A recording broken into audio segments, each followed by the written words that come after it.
New boosters are here. Which should you get and when? Moderna and Pfizer are approved. You can get them probably as early as next week, Monday, Tuesday, Wednesday, Thursday, Friday. If you are high risk and have high exposure, you probably should get one of those as soon as you possibly can.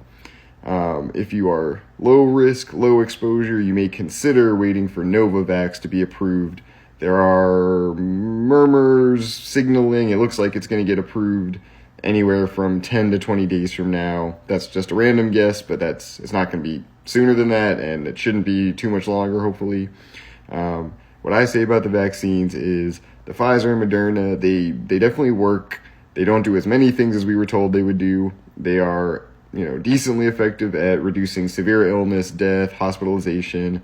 They're not that great at stopping transmission or preventing you from getting sick. So I just kind of call them like they're B- products, and they were both over-vilified and overhyped. Now, Novavax is a protein-based vaccine, which is the old vaccine technology we've been using for decades. There's some evidence that it may provide more durable, stable protection across variants. It just may be a little more reliable than the mRNA ones. And part of the promise of mRNA was supposed to be that we could just spit out new ones to meet whatever variant was around at the time. And the first booster did not really do that. BA1 and BA5, I think both were BA1 was already gone and BA5 was either on the way out or already gone. So we definitely screwed up that one.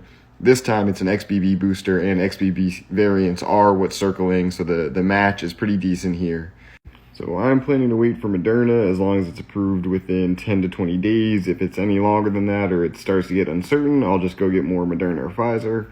And part of my decision is based on I expect cases to increase in November and December. My next video is going to talk about what we've learned from wastewater over the past and what I expect to happen this winter. I believe the guidance is to get a booster unless you've gotten COVID in the last 3 months. So if you're more than 3 months out, you can get a booster.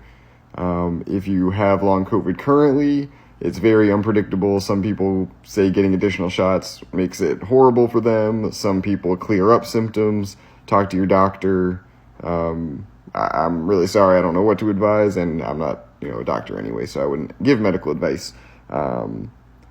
But some people have reported getting Novavax and having their symptoms clear up. Again, it's very unpredictable, confusing. I hear a lot of different things. And one other thing, the political controversy, the relentless anti-vax pushes have made vaccines and boosters, controversial. Even I find myself questioning sometimes. So I want to remind myself and everyone else, getting an annual flu vaccine was very normal for me. I used to do that almost every year. And before the pandemic, if you would ask me, is it a good thing to get a flu vaccine every year? I would say yes, and I still believe that. And so a annual or twice a year COVID booster vaccine, there's nothing outrageous about that. It's really just the politicization. It's not based on science. It's not based on reality. So reminding myself that, reminding you that there is nothing wrong with vaccinations. They are one of the best technologies we have. They've saved so much death and suffering, and it's really a shame that they've been politicized only very recently. When vaccines could save people from polio, they were very popular. Now that we don't have a lot of polio around, people are forgetting the gift that we have.